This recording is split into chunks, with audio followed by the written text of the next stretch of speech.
अनंत संसार समुद्र पार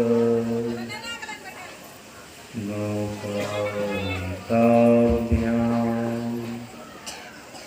गुरु भक्ति दान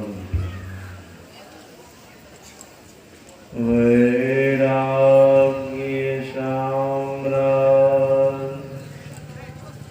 जिद पूजनाभ्याम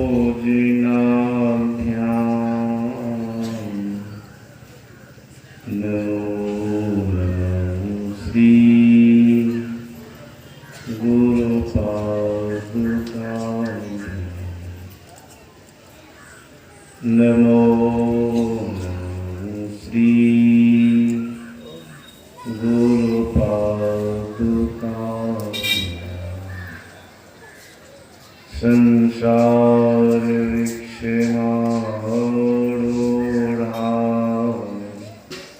पतंगी नरकानरे यस्तान धरती शर्मा तस्मै श्री गुरवे तस्मै श्री गुरवे बोल प्रेम से श्री सद्गुरु महाराज की जय।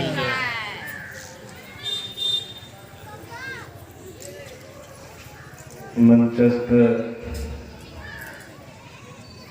परम श्रद्धेय श्रम मनोजानंद बाबा, परम आदरणीय सत्संग प्रेमी महानुभावों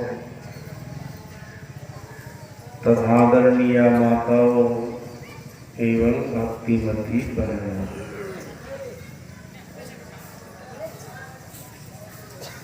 अभी हम सभी लोग पाठ और प्रवचन के माध्यम से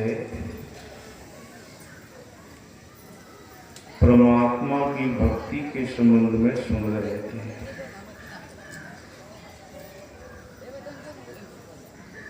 हम लोग सुन रहे थे जीवन में कदाचित असंभव काम संभव हो जाए, लेकिन जीव सोचे कि परमात्मा की भक्ति किए बगैर शाश्वत और सनातन सुख मिल जाएगा, ये नहीं हो सकता।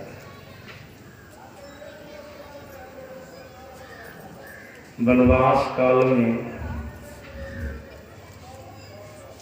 परमात्मा श्री राम से लक्ष्मण जी ने पंचवटी में रहते समय बहुत प्रकार के प्रश्नों को किया था। उनमें एक प्रश्न यह भी था, भक्ति क्या है? इसका जवाब देते हुए परमात्मा श्री राम ने लक्ष्मण जी को कहा, भगति तात अनुपम सुख मूला। हे भाई लक्ष्मण, भक्ति, परमात्मा की भक्ति अनुपम सुख का मूल है, जड़ है। परमात्मा की भक्ति करने से जीव को सर्वोत्कृष्ट सुख की प्राप्ति होती है, अनुपम सुख की प्राप्ति होती है, जिस सुख का बराबर संसार का और कोई सुख नहीं कर सकता है। बेजोड़ सुख की प्राप्ति होती है परमात्मा की भक्ति करने से।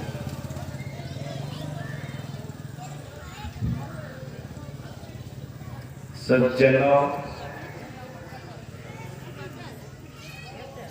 परमात्मा की भक्ति से जीव को सर्वोत्कृष्ट सुख की प्राप्ति होती है, बेजोड़ सुख की प्राप्ति होती है, अनुपम सुख की प्राप्ति होती है। लेकिन परमात्मा की भक्ति सब नहीं कर सकते हैं। जिनके जीवन में सदाचार है वे ही परमात्मा की भक्ति कर सकते हैं। जिनके जीवन में सदाचार नहीं है वे परमात्मा की भक्ति नहीं कर सकते। सदाचार का मतलब क्या होता है? सज्ज आचार, जिनका सद्व्यवहार है, जो 5 पापों में से किसी भी पाप को करने वाला नहीं है, उसी से परमात्मा की भक्ति होगी। 5 पापों में से एक भी पाप को अगर कोई कर रहा है तो ऐसे जीव से परमात्मा की भक्ति नहीं हो। कोई आदमी सुई के छेद में धागा पिरोना चाहता है। धागा में 5 गांठें नहीं है, एक ही गांठ है। एक भी गांठ रहने से कोई आदमी सुई के छेद में धागा पिरो नहीं सकता। धागा को इस पार से उस पार छेद में नहीं कर सकता। 5 छेद की बात, 5 गिरा गांठ की बात तो छोड़िए, एक भी गिरा गांठ है तो सुई के छेद में कोई धागा को पिरो नहीं सकता। उसी प्रकार से महापुरुष कहते हैं, जो जीव परमात्मा की भक्ति करके परमात्मीय सुख को पाना चाहता है, सर्वोत्कृष्ट सुख को प्राप्त करना चाहता है, अनुपम सुख को प्राप्त करना चाहता है, बेजोड़ सुख को प्राप्त करना चाहता है, शाश्वत सनातन सुख को प्राप्त करना चाहता है, ऐसे व्यक्ति को 5 पापों में से एक भी पाप नहीं करना होगा। एक भी पाप करने वाले परमात्मा की भक्ति नहीं कर सकता है, परमात्मा के अंदर विराजने वाले सुख को प्राप्त नहीं कर सकता है। महर्षि संत सेवी परमहंस महाराज जब शरीर में थे तब मैं उनको एक डायरी दिए थे। डायरी इसलिए दिए थे कि इसमें हजूर कुछ आशीर्वचन लिख देंगे, उसके बाद हम अपना से भजन वगैरह लिखेंगे। जो भी याद करेंगे या याद करने के लिए उस डायरी में भजन लिखेंगे। बोले थे हजूर इस डायरी में आप कुछ लिख दीजिए। पहले आप लिख दीजिएगा, उद्घाटन हो जाएगा तो फिर हम बढ़िया से पढ़ेंगे लिखेंगे, वो आपका आशीर्वाद हो जाएगा। महर्षि संत सेवी परमहंस महाराज ने अपने हाथ में डायरी लिया, कलम लिया और उस पर लिखे थे, सदाचार के आधारशिला पर भक्ति का भव्य भवन बनता है।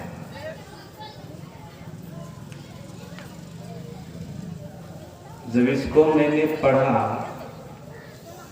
तब हुजूर से पूछे, हुजूर इसका मतलब क्या होता है? मतलब बता दीजिए। मतलब बतलाए थे हमको, देखो जी जो कोई भी प्राणी भवन में रहने वाला सुख पाना चाहता है, ऐसे प्राणी को धरती चाहिए, जमीन चाहिए। जमीन रहेगी तब न उस पर भवन बनेगा। बिना जमीन के कोई भवन तो बनता नहीं है, कोई घर तो बनता नहीं, कोई मकान तो बनता नहीं। मकान बनाने के लिए, घर बनाने के लिए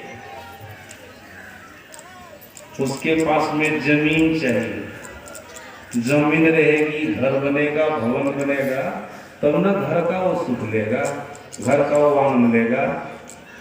उसी प्रकार से जीव को भक्ति से सुख मिलता है। भक्ति क्या है? एक भवन के समान है, एक घर के समान है। भक्ति ऐसी चीज है, भक्ति के अंदर में पारमार्थिक सुख के साथ साथ सांसारिक सुख भी आता है।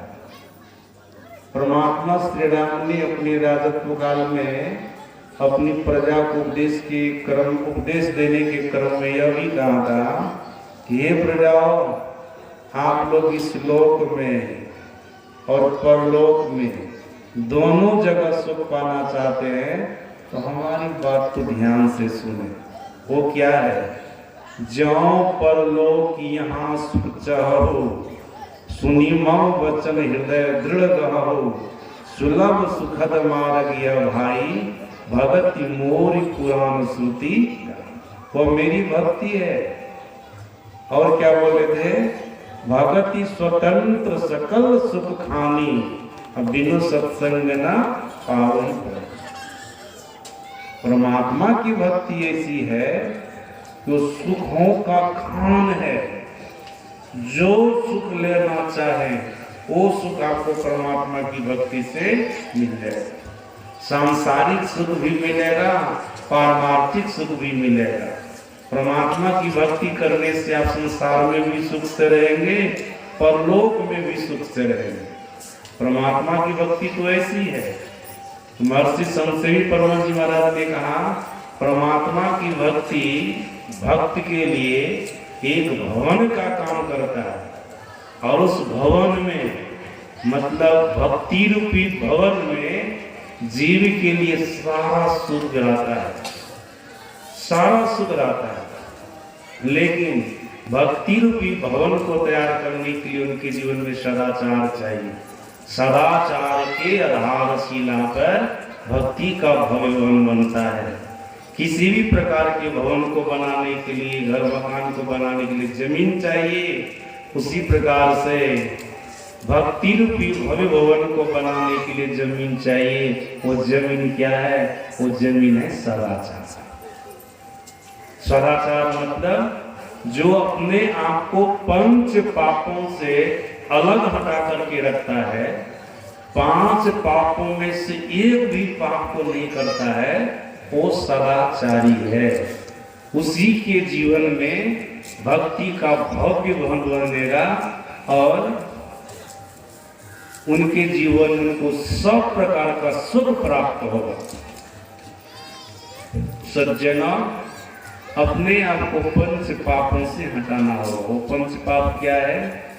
झूठ, चोरी, नशा, हिंसा और व्यभिचार। झूठ, परमात्मा की भक्ति करने वाले भक्त को झूठ त्यागना होगा।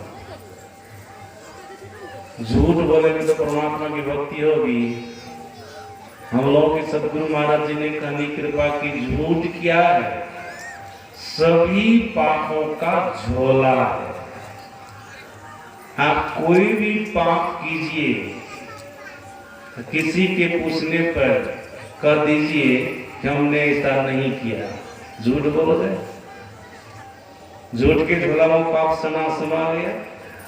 कोई भी पाप करेंगे, आपको कोई पूछ दिया आप किए ऐसा, आप कह देंगे हम नहीं किए। झूठ के झोला में समा गया।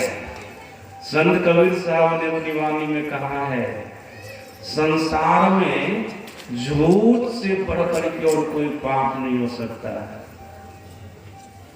और सत्य से बढ़कर के कोई तपस्या नहीं हो सकती है। कबीर की वाणी है, सांच बराबर तप नहीं और झूठ बराबर पाप। जाके हृदय सांच है, ताके हृदय पाप। झूठ से बढ़कर के कोई पाप नहीं और सत्य से बढ़कर के कोई तपस्या नहीं। झूठ नहीं बोलना चाहिए सज्जना। एक झूठ की बात मैं आप लोगों को बता रहा हूं। एक झूठ जीव के जीवन भर के सत्कर्मों को नष्ट कर देता है। एक झूठ इतना भयंकर एक पाप होता है कि जीवन भर की सत्यता को नष्ट कर देता है। महाभारत को पढ़ेंगे तो आपको पता चलेगा।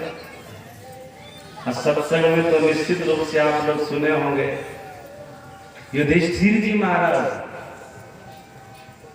महाभारत काल तक जब से जन्म लिए थे, महाभारत काल तक सत्य बोले थे। सत्य के प्रभाव से उनके रथ का चक्का धरती से ऊपर चलता है। लेकिन राजनीति का पेच आता है, उनको झूठ बोलना पड़ा। द्रोणाचार्य के पुत्र अश्वत्थामा मारा नहीं गया था, वे बोल दिए अश्वत्थामा हतो नर। सज्जना, इससे क्या हुआ? ये जो झूठ बोले, इससे ये हुआ उनके गुरु द्रोणाचार्य जो युद्ध कर रहे थे, युद्ध करना छोड़ दिए पुत्र के शोक में। उनके हाथ से अस्त्र शस्त्र गिर गए, शरीर उनका लुढ़क गया। उसी अवस्था में उनकी गर्दन काट दी गई। झूठ बोले, गुरु की हत्या हो गई, गुरु मारे चले गए।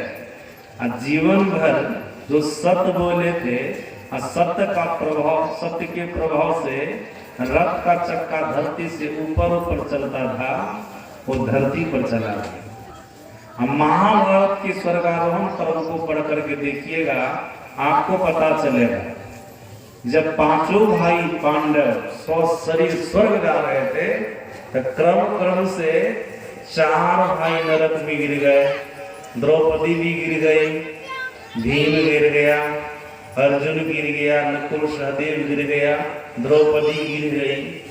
और युधिष्ठिर जी महाराज को 2 मुहूर्त तक के लिए मिथ्या नरक का दृश्य दिखाया गया।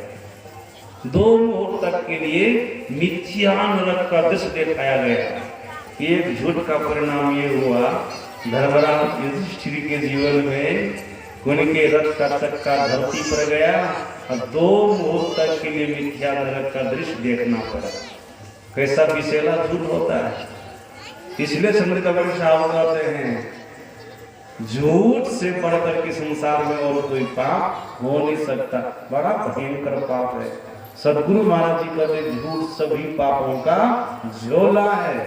झूठ कभी किसी को नहीं बोलना चाहिए। भक्त को, परमात्मा की भक्ति करने वाले साधक को, भक्त को जीवन से झूठ निकाल देना चाहिए। झूठ नहीं बोलना चाहिए। झूठ बोलेंगे तो आपसे परमात्मा की भक्ति नहीं होगी। चोरी दूसरा पाप है, चोरी।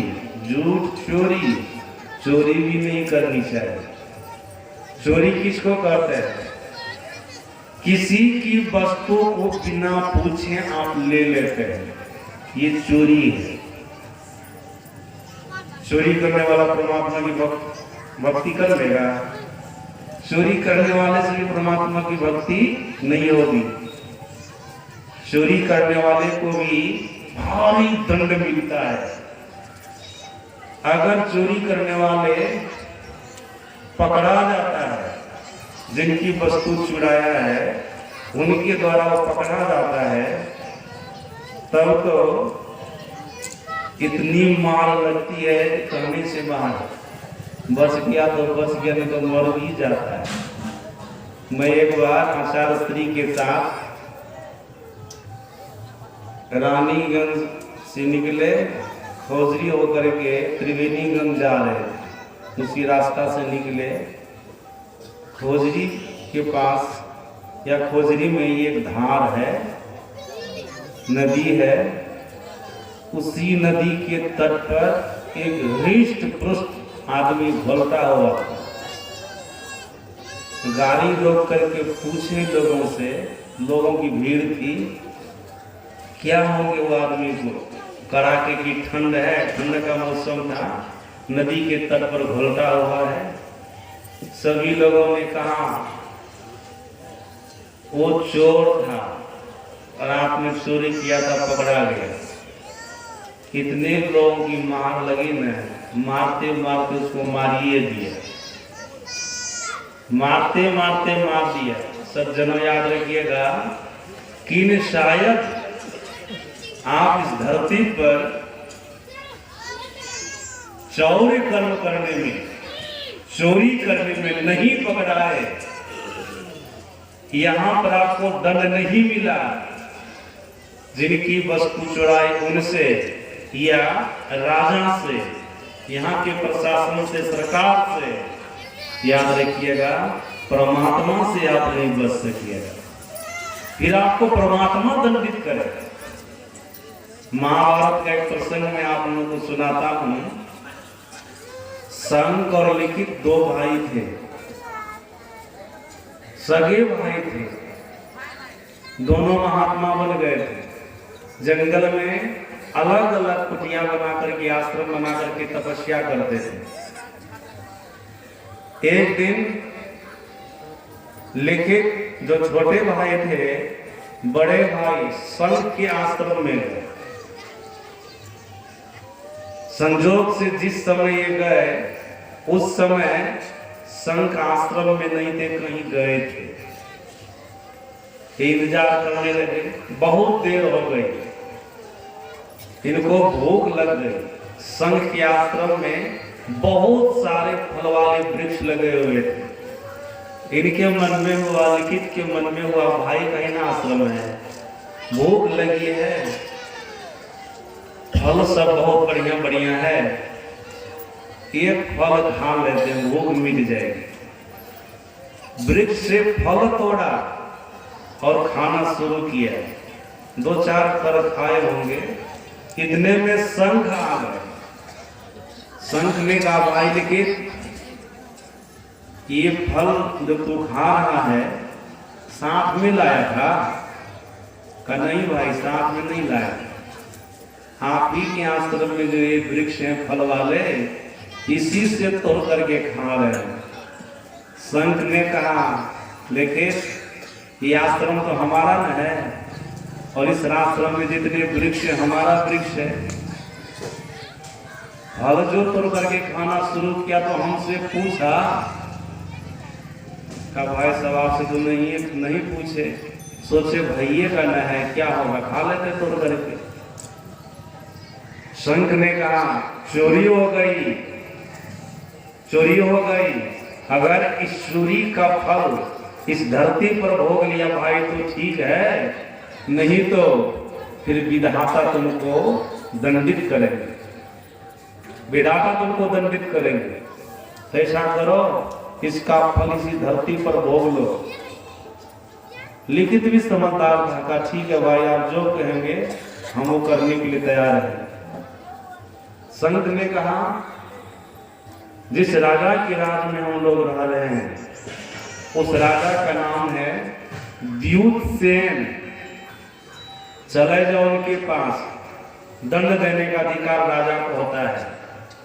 अगर राजा दंडित कर दिया ना, तो परलोक में तुमको इसका फल भोगना नहीं पड़ेगा। जो दंड राजा दे देगा उसको स्वीकार कर लेना। आज्ञाकारी भाई ना चला गया।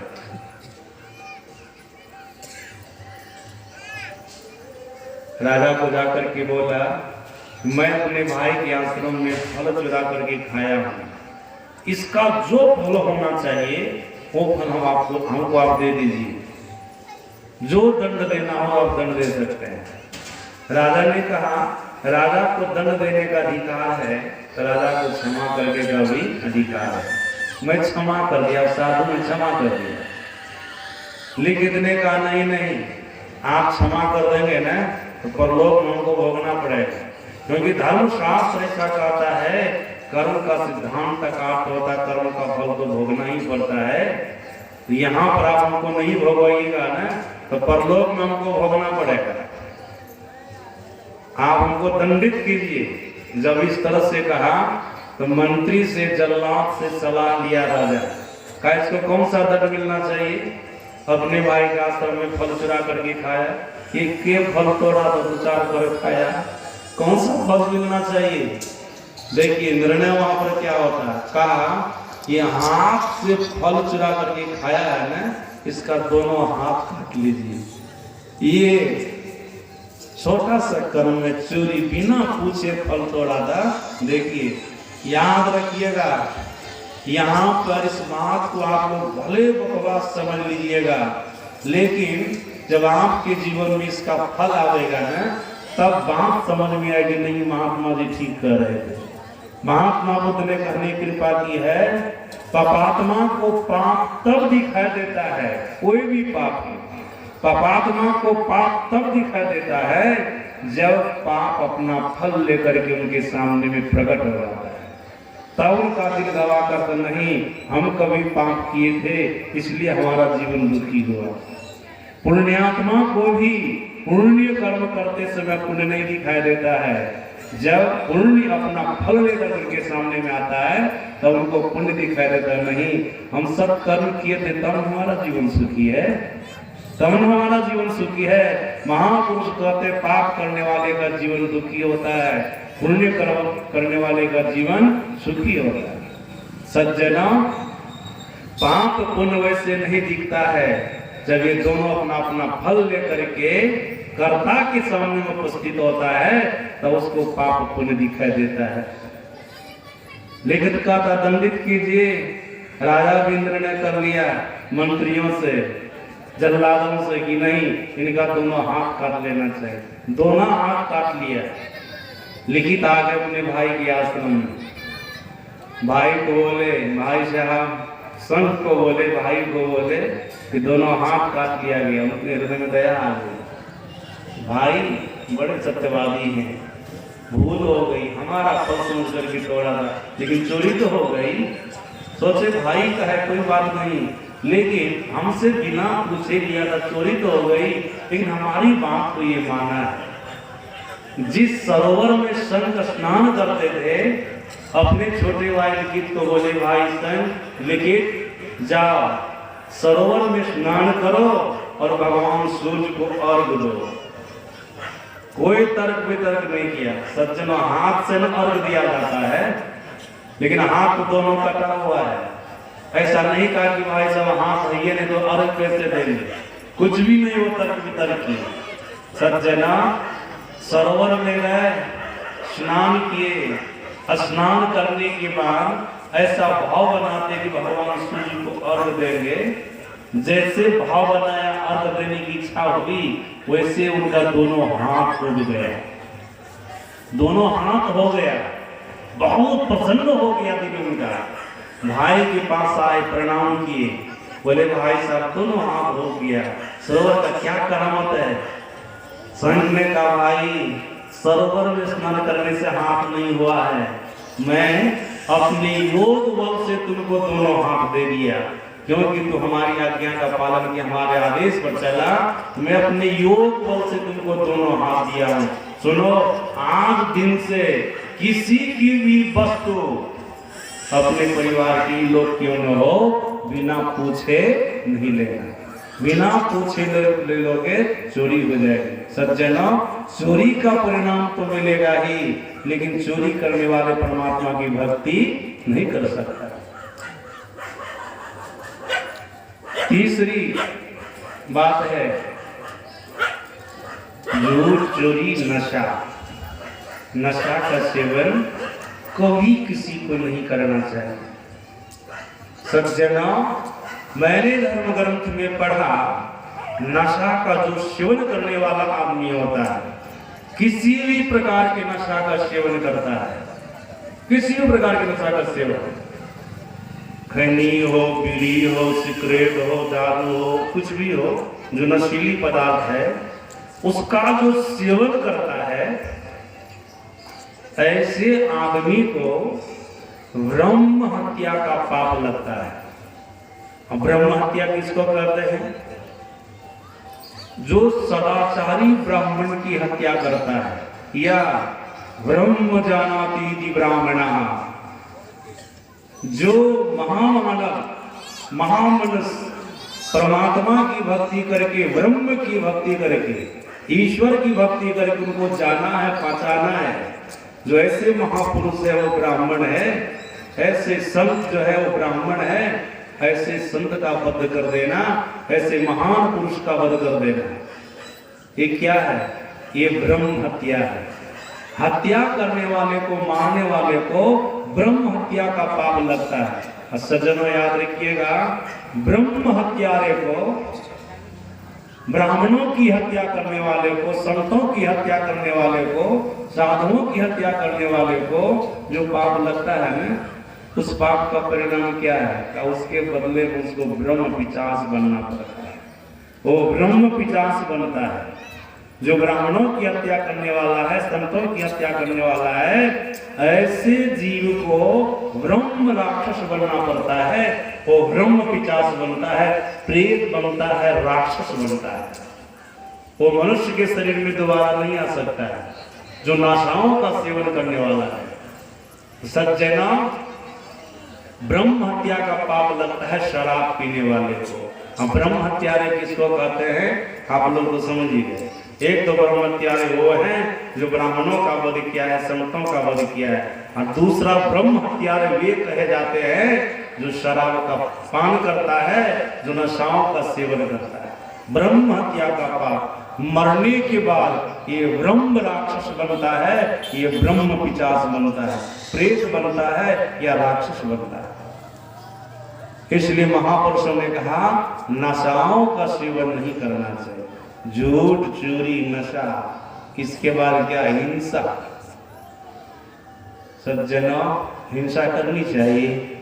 मैं प्रातः काल के सत्संग में कह रहा था, आप जिनकी हिंसा करेंगे ना, जिनकी हिंसा कर दिए हैं किसी भी कारण से, जिभ्या स्वाद में पड़ करके या बैर बढ़ा करके, विरोध करके, जिनकी हत्या आपने की है, हिंसा की है, अंतरिक्ष में परमात्मा से प्रार्थना कर रहा है कि हमारी बारी कब आएगी, हम कब उनको मारेंगे, मैं उनका कब वध करूंगा। वो आंस देख रहा है, वो प्रतीक्षा कर रहा है। सज्जनों, हिंसा नहीं करनी चाहिए। घास करके लोग जितना स्वार्थ में पड़ करके हिंसा करता है, मांस खाता है, और दलील क्या देता है? देवी दुर्गा के सामने में पाठा को चढ़ा दिए, चढ़ा दिए तो प्रसाद हो गया, प्रसाद खाते हैं, प्रसाद खाते हैं। ऐसे सोच वाले मानव को समझना चाहिए, माता दुर्गा जगत जननी है। जगत जननी का मतलब होता है जगत की माँ।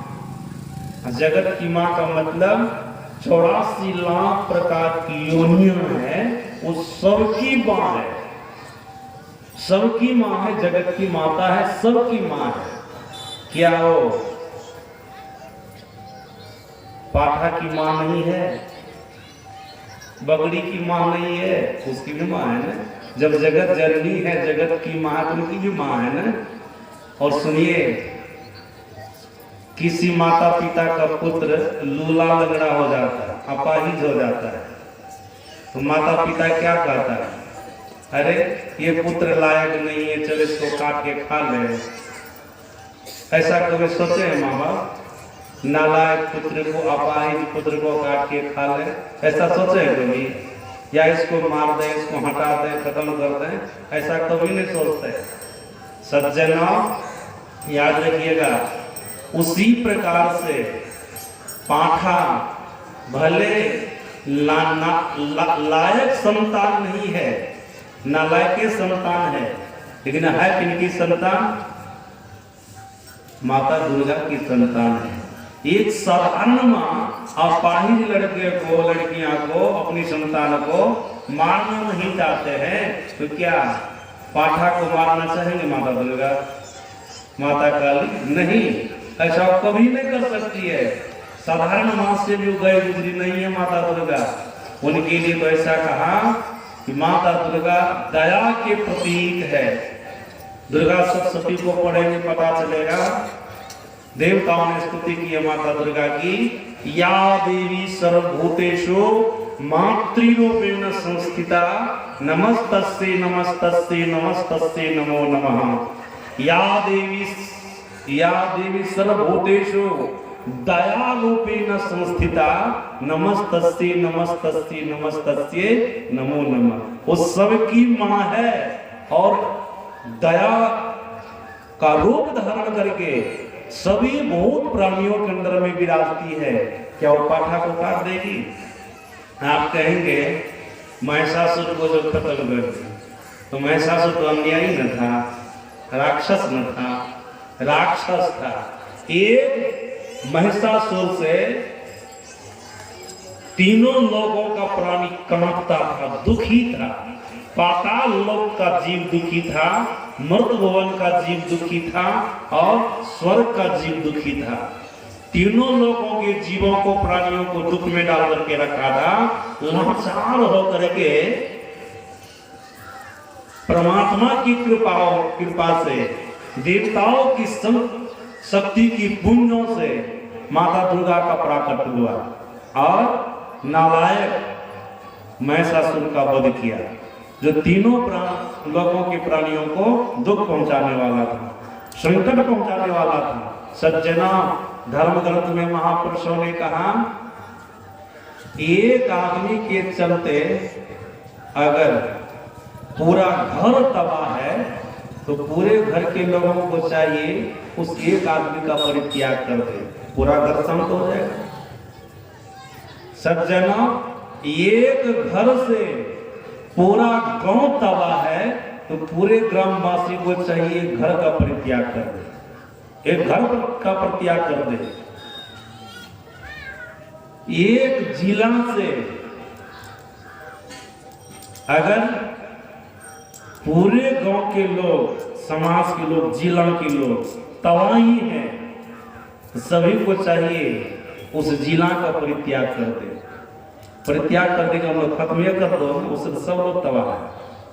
एक राज्य से अगर पूरे संसार के लोग त्राहिमाम कर रहे हैं या पूरे देश भर के लोग त्राहिमाम कर रहे हैं, एक राज्य को छोड़ देना चाहिए, उसका परित्याग, उसको हटा देना चाहिए, खत्म कर देना चाहिए। तो सज्जनों, एक महिषासुर से तीनों लोगों के प्राणी तबाह थे, दुखी थे। इसलिए परमात्मा माता दुर्गा का रूप लेकर के देवताओं की शक्ति के पुंज से प्रकट होकर के महिषासुर का वध किया है। लेकिन आजकल माता दुर्गा के सामने में महिष का वध होता है, देख रहे हैं ना, भैंसा का वध होता है, बकरी का वध होता है, बकरा सब का वध होता है। ऐसा नहीं करना चाहिए। माता दुर्गा के लिए ऐसा भी कहा, या देवी सर्वभूतेषु वैष्णवी रूपेण संस्थिता नमस्तस्यै नमस्तस्यै नमस्तस्यै नमो नमः। माता दुर्गा ऐसा वैष्णवी है। सज्जनों, ऐसा अवसर आया, ऐसा मौका आया, एक जीव से पूरे संसार के लोग त्राहिमाम थे, उनको नष्ट करने के लिए उनका अवतार हुआ। लेकिन साधारण पाठा को मारने के लिए नहीं, साधारण भैंसा को मारने के लिए नहीं, जिज्ञासा स्वाद में पड़ करके कभी किसी का वध नहीं करना चाहिए। देवी के नाम पर, देवताओं के नाम पर कभी किसी का वध नहीं करना चाहिए। आप वध करेंगे, आपको तो होगा कि देवी माँ खुश हो जाएगी, दुर्गा माँ खुश हो जाएगी, काली माँ खुश हो जाएगी। खुश होने वाली नहीं है। इसका परिणाम जब आपके सामने आएगा तब आपको पता चलेगा। ऐसा काम कभी किसी को नहीं करना चाहिए। सज्जना, मांस का परित्याग तो प्राय सबको कर देना चाहिए। विशेष रूप से मांस खाने पर किसी जीव की ईर्ष्या होती है। आजकल ऐसे कुधर्म का प्रचार संसार में चल गया है ना, उस धर्म के जो प्रचारक लोग हैं वे क्या कहेंगे, मांस खाओ, मछली खाओ, शराब पियो, कोई बात नहीं, भगवान का भोजनों को। ऐसा होगा? हंसव ठठाई पुलाव गाला दोनों एक साथ हो सकता है? ऐसा करके वो दिखा देंगे ना, खूब दांत दिखा दे हंस करके या गालों फुला ले, तब समझ लेंगे कि ये दोनों काम कर सकता है। भगवान का भजनों कर लेगा और पापों कर ले। सज्जना, पाप करने वाला कभी भी ईश्वर का भजन नहीं कर सकता है। हम लोगों के सदगुरु महाराज जी ने कहा, ईश्वर का भजन करने वाले जीव को, परमात्मा की भक्ति करने वाले जीव को सबसे पहले खान पान को सुधारना चाहिए। खान पान को प्रथम संभालो। महाराज जी कहते हैं, खान पान को प्रथम संभालो, तब रस रस सब अवगुण को मारो। अवगुण तो बहुत बड़ा रहता है जीव के अंदर में, लेकिन एक ही बार में सब अवगुण खत्म नहीं होगा। तो गुरु महाराज जी ने कहा, परमात्मा की भक्ति करने वाले भक्त को सबसे पहले अवगुण को, खान पान को संभालना चाहिए, खान पान को सुधारना चाहिए, बाद में धीरे धीरे सारे दुर्गुणों को खत्म करना चाहिए। खान पान, लेकिन बहुत जगह ऐसा प्रचार होता है, बहुत जगह ऐसा प्रचार होता है कि मांस भी खाओ, मछली भी खाओ, भगवान का भजन भी करो। आजकल जागो महादेव चला है, शिव चर्चा, देखो क्या कहेंगे, मांस भी खाओ, सब कुछ करो, दारू शराब मछली वगैरह खाओ, भगवान का भजन भी करो। बताइए कौन उपदेश कर रहा है, कौन सा प्रचार कर रहा है?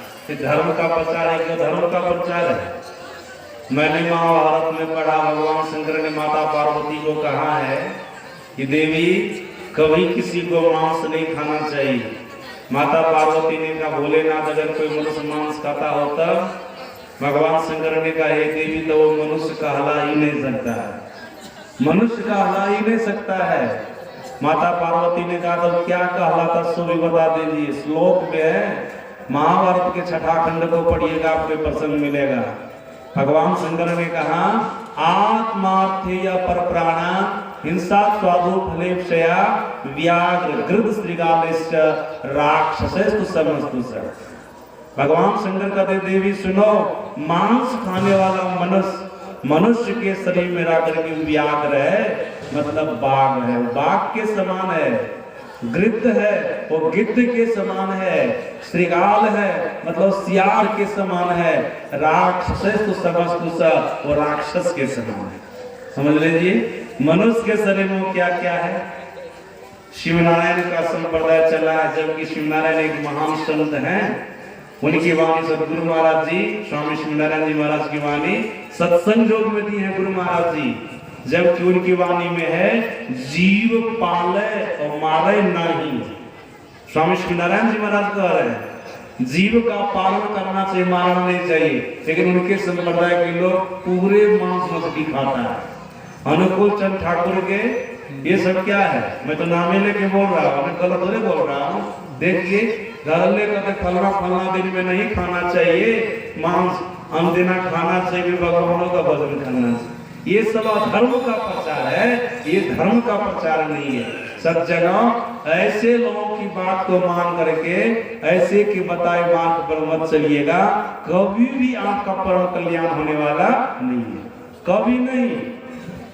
भगवान देवी देवता संत कभी नहीं कहते हैं जीव को मार करके उनका भक्षण करना चाहिए, हिंसा नहीं करनी चाहिए। अंतिम में सदगुरु महाराज जी कहते हैं व्यभिचार भी नहीं करना चाहिए। व्यभिचार किसको कहते हैं? अनैतिक मिलन को। हम लोगों के सदगुरु महाराज जी ने कहा, वेद में जो वैवाहिक संबंध है उस तरह से विवाह करके कोई स्त्री पुरुष एक साथ रहते हैं वो व्यभिचार नहीं है। इसके अलावा जो कोई एक साथ रहते हैं उसी को व्यभिचार कहते हैं। सज्जना, ऐसे व्यभिचारी की दुर्गति क्या होती है? मैंने भागवत महापुराण में पढ़ा और पुराणों में पढ़ा, कहा अगर कोई पुरुष व्यभिचारी निकल जाता है तो नरक में स्त्री के लोहे की मूर्ति बनाई जाती है और उसको आग से तपाया जाता है।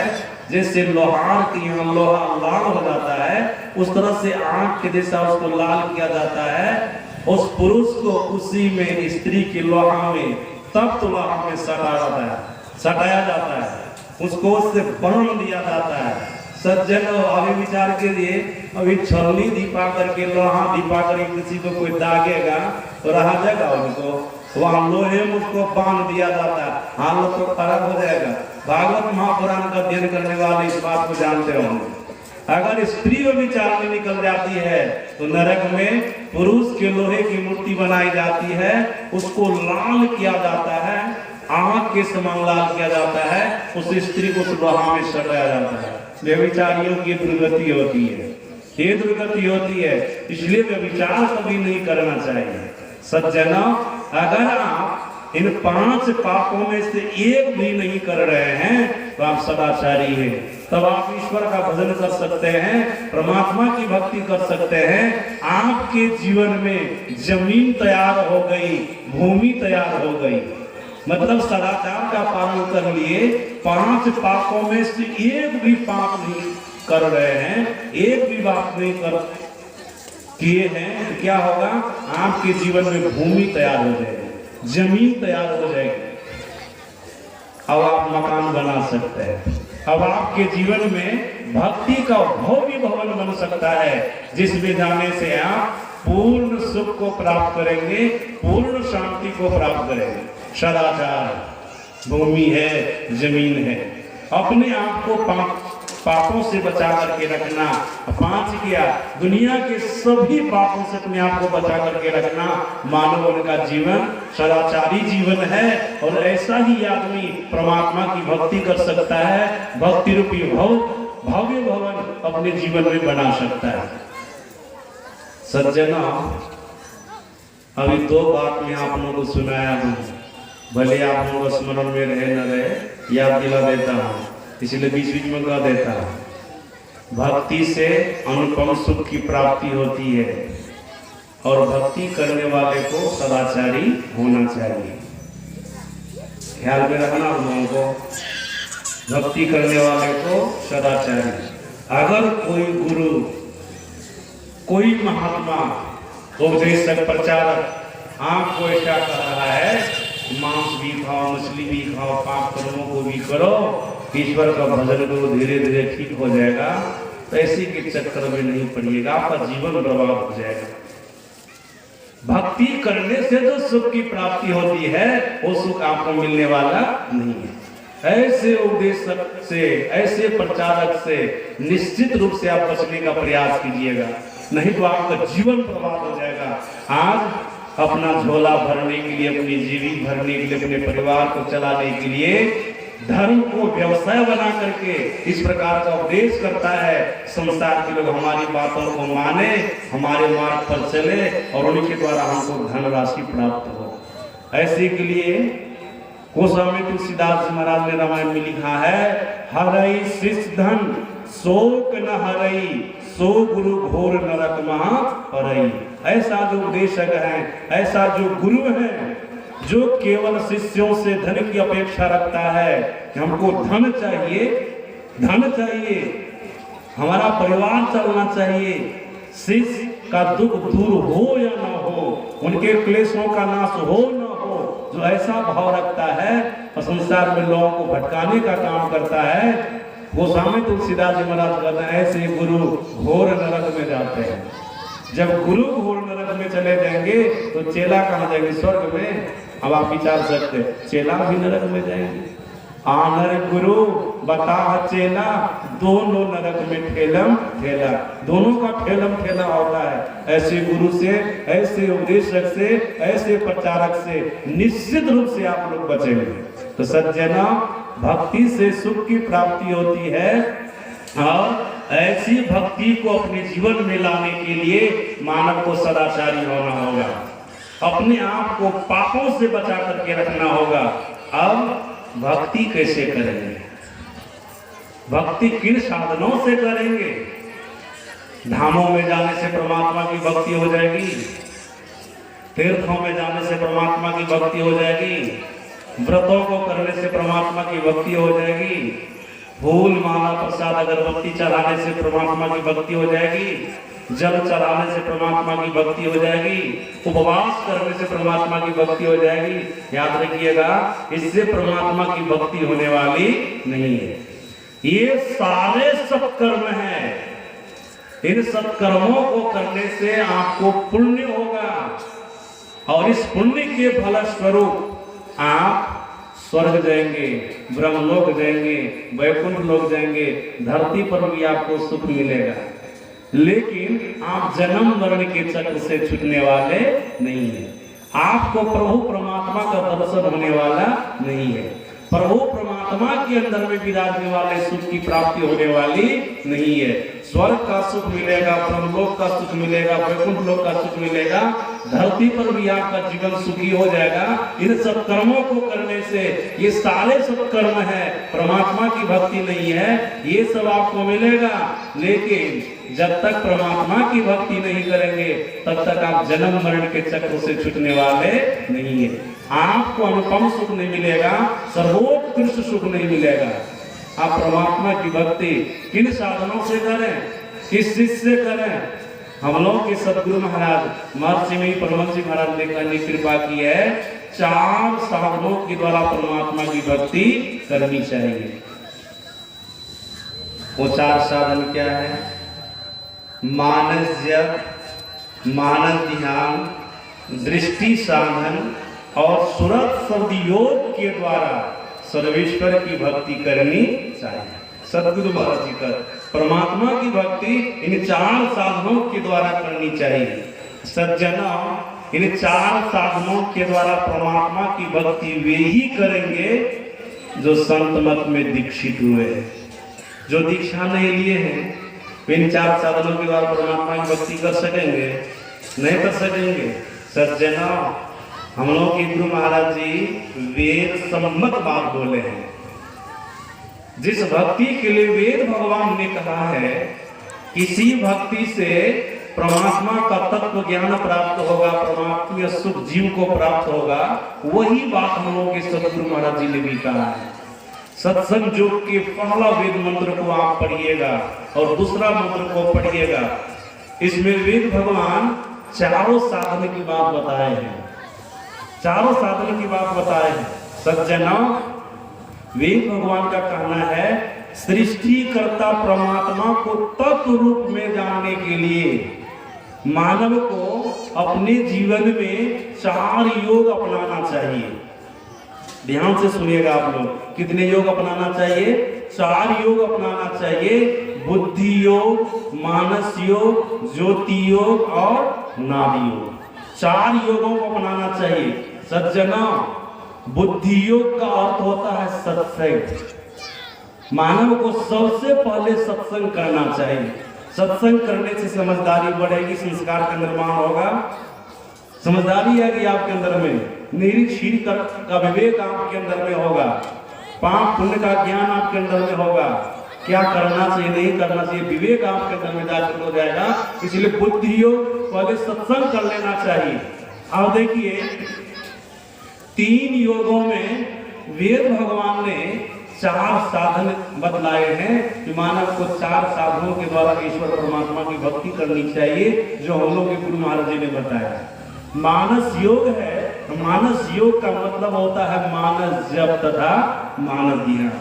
ज्योति योग का मतलब होता है दृष्टि योग और नाद योग का मतलब होता है शब्द योग। आगे वेद भगवान जो कल्याण की बात को वेद भगवान ने कहा है, वही हम लोग के गुरु महाराज जी कह रहे हैं। सज्जनों, हम लोग यहाँ पर जितने पंडाल में हैं लगभग वैदिक हैं। हम आप वेद को मानने वाले हैं, वेद के आधार पर सारे सत्कर्मों को करने वाले हैं, हिंदू हैं, वैदिक हैं। और हम लोगों का वेद मूल ग्रंथ यही कहता है, परमात्मा की भक्ति करने के लिए मानव को ये 4 योग अपनाना चाहिए। 4 योग सज्जनों 3 योग में जो हम लोग के गुरु महाराज जी ने मानस जब मानस ध्यान दृष्टि साधन नाथ साधन बताया है वो आ जाता है। एक योग में बुद्धि योग में सत्संग की बात कही गई है। तो वेद सम्मत बात है, संत मत की साधना वेद से बाहर नहीं है। तो सज्जनों इन 4 साधनों का अभ्यास जो दीक्षा लिए वे ही करेंगे, जो दीक्षा नहीं लिए हैं वे कर सकेंगे। मानस जप क्या है, मानस ध्यान क्या है, दृष्टि साधन क्या है, नाम साधन क्या है, इसकी समझदारी तो होगी जो दीक्षा नहीं लेंगे। दीक्षा लेने वाले को इसकी समझदारी होती है। सज्जन मानस जप क्या है, गुरु के द्वारा जो आपको मंत्र मिला है, जो भी मंत्र आपको गुरु के द्वारा मिला है, सच्चे सदगुरु के द्वारा मिला है, आप उस मंत्र को मन ही मन जपते हैं, यही मानस जप है। गुरु के द्वारा जो भी मंत्र मिला हो, चाहे राम मंत्र मिला हो कि कृष्ण मंत्र मिला हो कि शिव मंत्र मिला हो कि गुरु मंत्र मिला हो, गुरु के द्वारा जो गुरु मंत्र मिला है आप उसको मन ही मन जपते हैं, ये मानस जप है। सज्जनों मंत्र का जाप करना क्या है, आवाहन करना है। मंत्र के माध्यम से आप अपने इष्ट को बुला रहे हैं। आपका मंत्र तब सिद्ध माना जाएगा जब मंत्र से संबंधित इष्ट का दर्शन आपको अपने भीतर में हो जाएगा। मंत्र का अर्थ होता है बुलाना। आप किसी का नाम पकड़ करके जोर से बुलाते, फलानी इधर आ जाओ, उनका नाम लेकर उनको आप बुलाए। आपका बुलाना तब सार्थक होता है जिनको आप बुला रहे थे वे आपके पास में आ गए।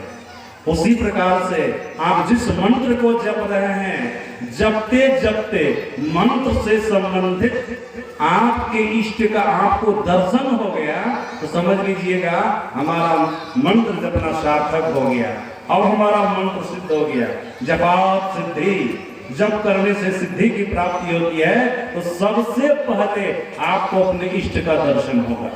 जिनको आप बुला रहे थे वे आपको आकर के दर्शन देंगे। मंत्र का आवाहन करना, बुलाना, आप उनका जाप करने को बुला रहे हैं। आपका जपना, आपका बुलाना तब सार्थक हुआ जब वे आपके सामने में आ गए। सज्जनों कुंती माता का मंत्र सिद्ध हो गया था। कुंती माता को कुमारी अवस्था में दुर्वासा ऋषि ने मंत्र दिया था। उनका मंत्र था कृष्ण मंत्र। सज्जनों कृष्ण मंत्र को मनयोग पूर्वक जपी थी, सिद्ध हो गया। दुर्वासा ऋषि ने कहा था मंत्र सिद्ध हो जाएगा, इष्ट का दर्शन स्वाभाविक रूप से हो जाएगा। उसके बाद तो जिस किसी देवी देवता को बुलाओगी वे देवी देवता तुम्हारे सामने में प्रकट हो जाएंगे। और याद रखना मंत्र सिद्ध होने के बाद जिस किसी देवी देवता को बुलाओगी जो आ जाएंगे तुम्हारे सामने में तो तुमको पुत्र होने का आशीर्वाद देंगे। महाभारत में लिखा है। सज्जनों इतना मनयोग पूर्वक मंत्र पर विश्वास रख करके जाप की न कुंती माता, उनका मंत्र सिद्ध हो गया, इष्ट का दर्शन हुआ। जब समझ ली कि हमारा मंत्र सिद्ध हो गया तब दुर्वासा ऋषि का वचन ख्याल आया कि वो बोले थे कि जिस देवी देवता को बुलाओगी वो देवी देवता तुम्हारे सामने में आ जाएंगे। ये ख्याल नहीं रहा कि आएंगे तुमको पुत्र होने का वरदान दे देंगे। अगर ख्याल भी होगा ना तो सोची होगी कि विवाह होगा तब ना पुत्र होगा। एक बार देख लेते हैं मंत्र सिद्ध हो गया तो दुर्वासा ऋषि ये बोल रहे हैं कि जिसको बुलाओगे वो आ जाएंगे। तो सबसे पहले भगवान सूर्य का आवाहन करती है। देवताओं में सबसे पहले भगवान सूर्य का आवाहन किया। जैसे सूर्य का आवाहन की भगवान सूर्य देव प्रकट हो गए, पूरा प्रकाश लेकर के प्रकट हो गए। इनकी आंख चुदियाने लगी। तब कुंती मां कहती है सूर्य देवता को, मैं परीक्षा कर रही थी मंत्र का, गुरु के वचन को देख रही थी कि सच्चे है, अब हो गया, अब आप चले जाइए। तो सूर्य भगवान ने कहा कि दुर्वासा ऋषि कुछ बोलो किए थे, जिस देवता को बोला है कि वो देवता तुमको पुत्र होने का आशीर्वाद देंगे, कहा हाँ, सो तो कहा का विवाह होगा तब ना हमको पुत्र होगा, कहा नहीं, अब ये होगा तुमको, अब तुमको पुत्र होगा। घबरा गई, भगवान शुरू देखते घबरा गई, तब कहा अच्छा जा, तुमको लोग लज्जा का भय है ना, तुमको पुत्र होगा, लेकिन तुम्हारे शरीर को देख करके कोई नहीं कहेंगे इनको पुत्र होने वाला है, विवाह नहीं हुआ है, कोई नहीं समझेगा कि इनको पुत्र होने वाला है, देवता है ना। ऐसा कह दिए, का पुत्र हो भी जाएगा ना किसी को पता नहीं चलेगा जग में। सज्जन वही हुआ, कुमारी अवस्था में कुंती के गर्भ से कर्ण का जन्म हुआ, कर्ण का जन्म कुमारी अवस्था में हुआ। तो सज्जना जन्म हो गया ना, तो लोग लज्जा के कारण देह में उनके शरीर को देख कर किसी को पता नहीं चला, जन्म हो गया तो पेटी में बंद करके कर्ण को पानी में भसा दिया था। जानते हैं ना आप लोग, बस आगे नहीं बढ़ना है ज्यादा, इतना समझ लीजिए कि मंत्र का आह्वान की बुलाई मंत्र के द्वारा तो आगे देवता। और याद रखिएगा, संत मत के सत्संगी गुरु मंत्र का जाप करते हैं, अगर इनका सिद्ध हो गया ना, ये भी जिस किसी देवी देवता को बुलाना चाहेंगे वे देवी देवता इनके सामने में उपस्थित हो जाएंगे। एक मंत्र को सिद्ध कर लिए तो दुनिया में जितने मंत्र हैं सारे मंत्र आपके सिद्ध हो जाएंगे। एक सदे सब सदे, एक मंत्र सिद्ध हुआ सब मंत्र आपका सिद्ध हो जाएगा। सज्जना, परमात्मा अनंत है, परमात्मा का नाम अनंत है, अब परमात्मा के जितने नाम है सब मंत्र हैं। अब भगवान शंकर ने स्कंद पुराण के अंदर माता पार्वती को कहा था कि हे देवी, वैसे तो परमात्मा अनंत है, परमात्मा का नाम अनंत है, सब मंत्र हैं, लेकिन सभी मंत्रों में 7 करोड़ महामंत्र है। सप्तकोटि महामंत्र, 7 करोड़ महामंत्र है। और देवी सुनो, 7 करोड़ मंत्र है, महामंत्र है, कभी कभी इससे चित्त में विक्षिप्तता भी आ जाती है। उसी 7 करोड़ महामंत्रों में जो गुरु मंत्र है, जो संत मत के सत्संगी लोग जपते हैं, जो गुरु मंत्र है वो सबसे श्रेष्ठ है। एक ये वो महामंत्रो गुरु नित्यक्षरद्वयम्। सज्जनों, 7 करोड़ महामंत्र सब तो मंत्र हैं, लेकिन उनमें भी ये मंत्रों का राजा है। हम लोग के गुरु महाराज जी ने कहा है, गुरु गुरु सब जाप भूप। ये जो गुरु मंत्र है ना, सबका भूप है, मतलब राजा है, सभी मंत्रों का राजा है। सज्जनों, जितने मंत्र हैं, एक मंत्र को आप सिद्ध करेंगे तो सारा मंत्र आपका सिद्ध हो जाएगा, सारा मंत्र सिद्ध हो जाएगा। गुरु मंत्र से आपको गुरु का दर्शन तो होगा ही, उसी मंत्र से आप जिस देवी देवता का दर्शन करना चाहेंगे उस देवी देवता का दर्शन कर सकते हैं। कारण है, किसी भी देवी देवता का भगवान का सहस्त्र नाम लिखा जाएगा, अनंत नाम लिखा जाएगा, तो उस समय उनका नाम तो रहेगा ही, 3300 करोड़ देवी देवता परमात्मा सबका नाम रहेगा, गुरु का नाम रहेगा, गुरु का भी सहस्त्र नाम लिखा जाएगा, उसमें सभी देवी देवता का नाम आ जाता है, सभी भगवान का नाम आ जाता है, और गुरु का नाम तो रहता ही है। इसलिए एक मंत्र आपका सिद्ध हो जाएगा ना, तो दुनिया के सारे मंत्र आपको सिद्ध हो जाएंगे। आपको अपने इष्ट का दर्शन हो जाएगा ना, तो जिस किसी के इष्ट का दर्शन आप करना चाहेंगे उसी मंत्र से सिद्ध कर ले, दर्शन कर लेंगे। सज्जनों, मंत्र का जाप गुरु के द्वारा मंत्र मिलता है, गुरु की शरण में जाइए, भक्ति इसके द्वारा है। पहले तो मंत्र का जाप, भक्ति के प्रारंभ काल में मंत्र का जाप। सज्जनों, दूसरी बात, मंत्र से संबंधित रूप का ध्यान करना है। मंत्र से संबंधित रूप का ध्यान करना है।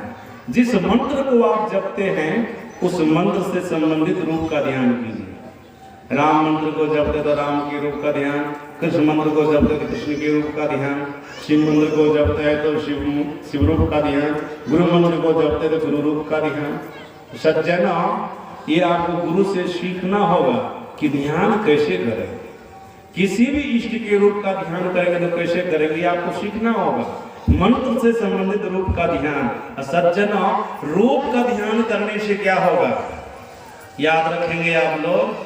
सबसे पहली बात यह होगी रूप का ध्यान करने से, जिस रूप का आप ध्यान कर रहे हैं, जो आपके इष्ट हैं, उनके अंदर में किसी भी प्रकार का दुर्गुण नहीं है, किसी भी प्रकार का दुर्गुण नहीं है। अगर दुर्गुण रहता था आप उनका ध्यान नहीं कर। उनके अंदर में किसी भी प्रकार का पाप नहीं है, उनके अंदर में किसी प्रकार का विकार नहीं है। तो उनके रूप का ध्यान करने से आपके भी अंदर से विकार चला जाएगा, आपके भी अंदर से पाप चला जाएगा, आपके भी अंदर से दुर्गुण चला जाएगा। आपको तो पता ही होगा, रावण जब राम भगवान का रूप बना करके माता सीता के पास जाता था दिखाने के लिए, जैसे राम का चिंतन करता था, राम का रूप बनाता था न, वैसे उनके हृदय से काम चला जाता था, उनके हृदय से विकार चला जाता था, उनके अंदर से दुर्गुण चला जाता था। कुंभकर्ण को युद्ध करने के लिए उठाया था। कुंभकर्ण ने पूछा क्यों उठाया? हम तो सोए हुए थे। कारे राम से युद्ध हो गया। का क्यों हुआ? का उनकी पत्नी सीता को हर करके ले आए।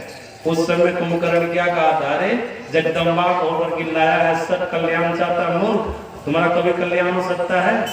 ऐसा कहा। असज्जनों, रावण समझ गया कि इसको कुछ खिलाना पिलाना पड़ेगा, इसकी बुद्धि खराब करनी पड़ेगी। खाए खिलाएंगे इसका मन खराब हो जाए, जैसा खाओगे हम वैसा होगा मन। उसको भैंसा खिलाया, दारू पिलाया, बुद्धि खराब हो गई। कुंभकर्ण क्या कहता है? सीता को रिझाने के लिए राम का रूप बनाकर उनके पास नहीं गया। तब रावण कहता है ये भी प्रयास करके हमने देख लिया, जब हम राम का रूप बनाते हैं ना, तो हमारे हृदय से काम चला जाता, मतलब विकार चला जाता है, विकार रहता ही नहीं है। जब रावण के रूप में आते हैं, राक्षस के रूप में आते हैं ना, फिर हमारे अंदर में विकार आ जाता है। सज्जनों, राम का रूप पवित्र रूप था, पवित्र रूप था। दूसरी स्त्री को माता की दृष्टि से देखता था, बहन की दृष्टि से देखता था। ऐसा उनका विचार था, ऐसा उनका भाव था, उनके अंदर में विकार नहीं था। यही कारण था, ऐसे निर्विकारी रूप को धारण करता था रावण राक्षस, उनके भी अंदर से विकार चला जाता था, हृदय शुद्ध हो जाता था।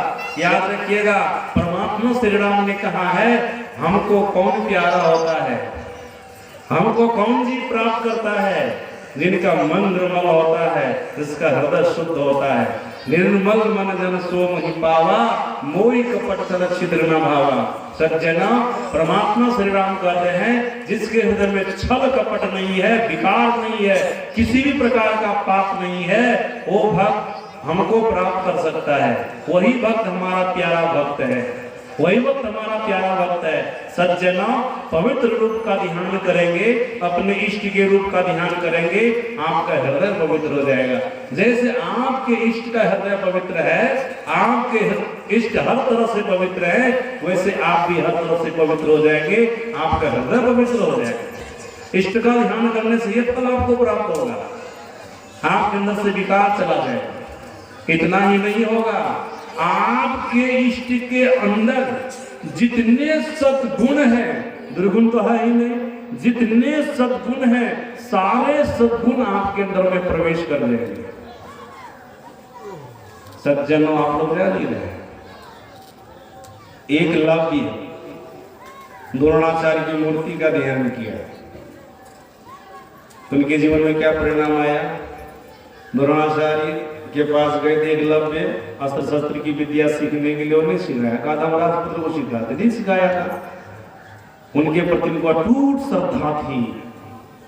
जंगल में जाकर के भील पुत्र एकलव्य द्रोणाचार्य की मूर्ति बनाए, उनका ध्यान करने लगे। याद रखिएगा, द्रोणाचार्य ने अर्जुन को कहा था, संपूर्ण संसार में तुमसे बढ़कर के कोई अस्त्र चलाने वाला नहीं होगा, धनुर्विद्या में सबसे बड़ा तू होगा। एक बार द्रोणाचार्य पांचों पांडव को लेकर के जंगल गए थे, जहां पर भील ध्यान कर रहा था।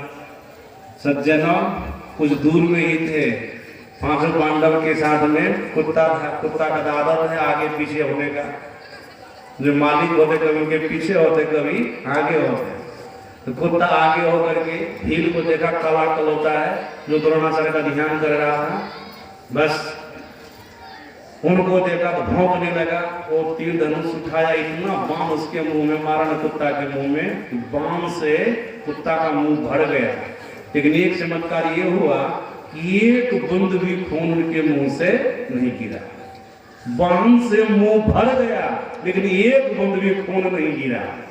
कुत्ता आ गया पांडवों के पास, कुत्ता को आगे करके जाने लगे द्रोणाचार्य। तब अर्जुन कहते हैं, गुरुदेव आपने कहा था कि धनुर्विद्या में सबसे बड़ा तुमको बना, ये विद्या तो हम भी नहीं जानते। हम जिसको मारते हैं उसके शरीर से खून निकलने लगता है। एक कैसा बाण चलाने वाला है कि पूरे मुंह में बाण मार दिया है, एक को बूंद खून नहीं गिर रहा है। ये विद्या तो हम नहीं सीखे हैं। कुत्ता को आगे करके द्रोणाचार्य गए, कुत्ता गया वहीं पर भील के पास, यही हमको मारा है। संकेत क्या कुत्ता ना बताता है, बता दे यही हमको मारा, संकेत क्या। सज्जनों द्रोणाचार्य उनको पूछते हैं, भील को पूछते हैं, एकलव्य को पूछते हैं, अरे ये विद्या तुम कैसे हासिल की? का गुरुदेव आपका ध्यान करके।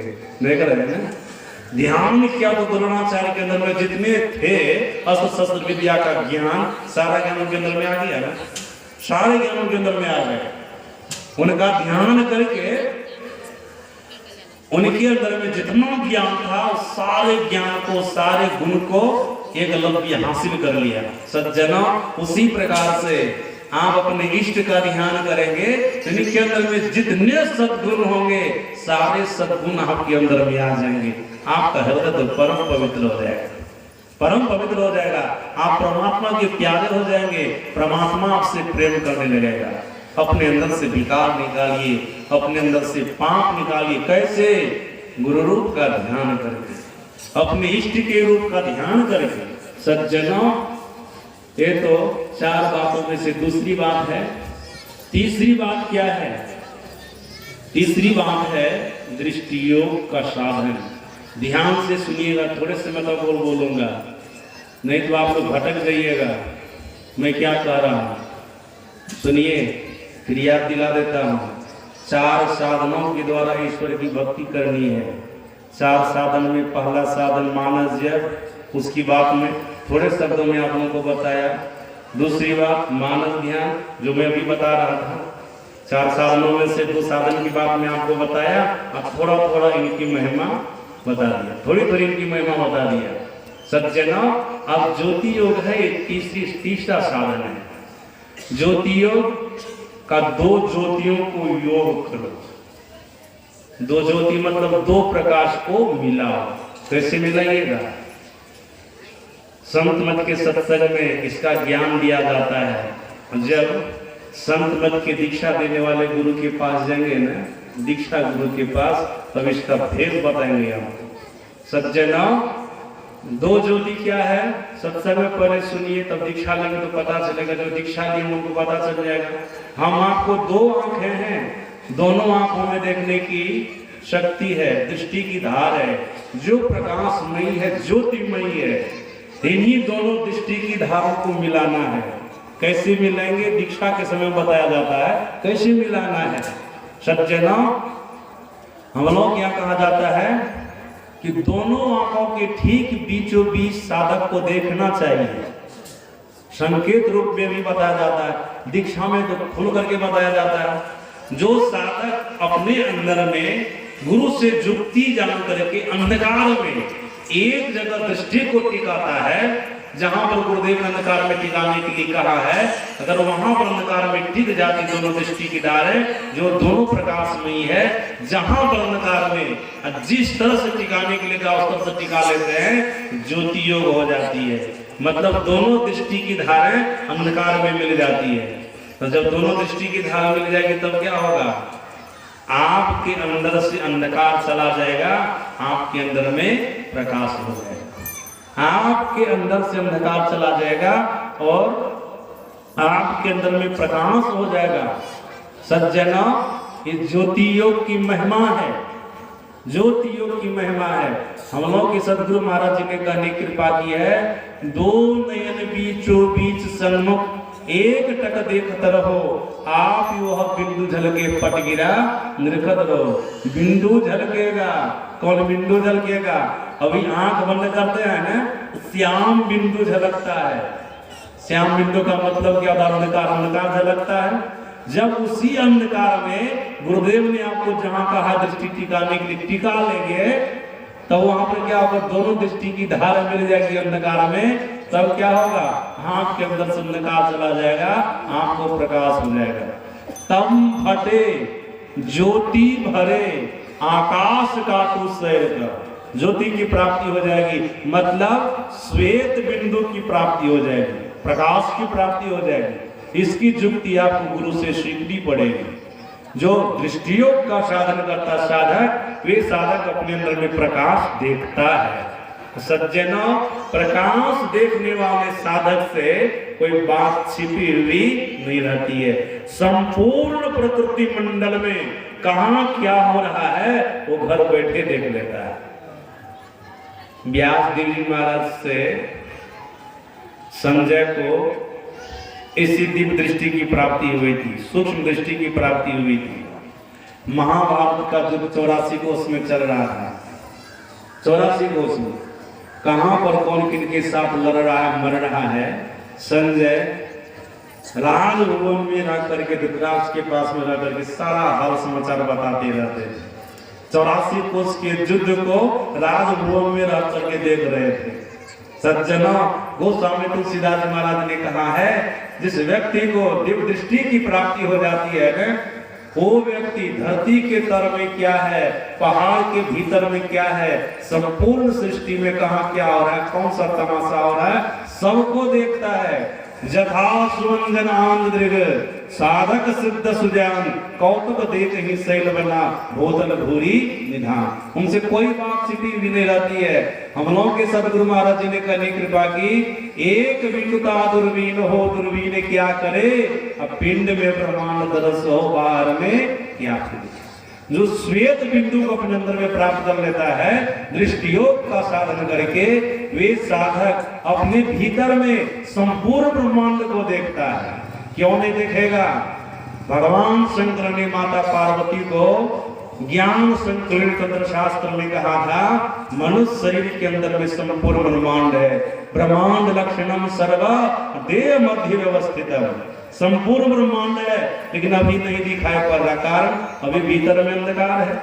जिस दिन हम आपके अंदर में प्रकाश हो जाएगा ना, उसी दिन अपने अंदर में संपूर्ण ब्रह्मांड को देखने लगेंगे। सज्जना, इतना ही भगवान शंकर ने नहीं कहा था माता पार्वती को, और क्या कहा था? देहस्था सर्व विद्यास्य देहस्था सर्व देवता देहस्था सर्व तीर्थानि गुरुवाक्य न लभ्यते। कहा, जो गुरु के वचन को हृदय में धारण करके अपने भीतर के अंधकार को दूर कर लेता है, अपने भीतर में प्रकाश स्थापित कर लेता है, ऐसे साधक अपने भीतर में 3300 करोड़ देवी देवता का दर्शन करता है। शरीर के अंदर में सब है, देवताओं का दर्शन करता है। हम लोग के सदगुरु महाराज जी ने कहा, जो साधक साधना करके सहस्त्र कमल में अपने भीतर में प्रवेश करता है, उनको देवताओं का दर्शन होता है। सज्जना, आगे आप बढ़ेंगे, सहस्त्र कमल में आपको चंद्रमा का दर्शन, तारे का दर्शन, देवताओं का दर्शन होगा। आगे बढ़ेंगे, आगे आपको त्रिकुटी महल में सूर्य का दर्शन होगा। जैसे त्रिकुटी महल में सूर्य का दर्शन होगा, आप पूर्ण प्रकाश को प्राप्त कर लेंगे। चंद्रमा को देखे तो रात्रि काल का प्रकाश मिला था, सूर्य का दर्शन हुआ तो दिन के प्रकाश को आप देखने लगेंगे। सज्जना, कहा त्रिकुटी महल में सूर्य का दर्शन तो होता ही है, जीव को सारी विद्या की उपलब्धि हो जाती है। त्रिकुटी महल में विद्या सारा, उसी प्रकाश में दुनिया के सारे तीर्थों का दर्शन साधक घर बैठे कर लेता है। प्रकाश की ये महिमा है। जब ज्योति योग करेंगे, आपके अंदर में प्रकाश होगा, ये सब आप देखेंगे। सज्जना, अंतिम में है नाद योग। नाद योग का मतलब, नाद मतलब शब्द होता है, उस शब्द से अपने को जोड़ना है। किसी को न कहते नाद योग, शब्द से अपने आप को जोड़ना, नाद से जोड़ना मतलब शब्द से जोड़ना। जो साधक अपने अंदर में प्रकाश देखता है, वो साधक अपने अंदर में शब्द भी सुनता है। जैसा कि महापुरुषों ने कहा, बिंद में कहा नाद बोले। जैसे आप श्वेत बिंदु को प्राप्त करेंगे तो उसमें नाद बोलेगा, मतलब शब्द बोलेगा। सज्जनों शब्द दो तरह का होता है, अनहद और अनाहत। साधक पहले अपने अंदर में अनहद शब्द को सुनता है, अपने आप को अनहद नाद से जोड़ता है, मतलब बहुत प्रकार के शब्दों को सुनता है, बहुत प्रकार के शब्दों में अपने मन को लगाता है। लेकिन महापुरुषों ने कहा ऐसा करने से काम नहीं चलेगा, अनहद नादों का परित्याग करो, उनके सहारे और आगे बढ़ो, अनाहत नाद को पकड़ो, मतलब सार शब्द को पकड़ो, जो एक प्रकार का शब्द है, जिस शब्द से कि संपूर्ण संसार का निर्माण हुआ है, दुनिया बनी है, प्रकृति बनी है, संसार बना है, ऐसे शब्द को पकड़ो, वो सार शब्द है। एक शब्द सब कुछ किया, ऐसा शब्द सो आगे पीछे जो करे सो बलिना, उस शब्द को पकड़ो। इसके लिए गुरु के पास जाना होगा।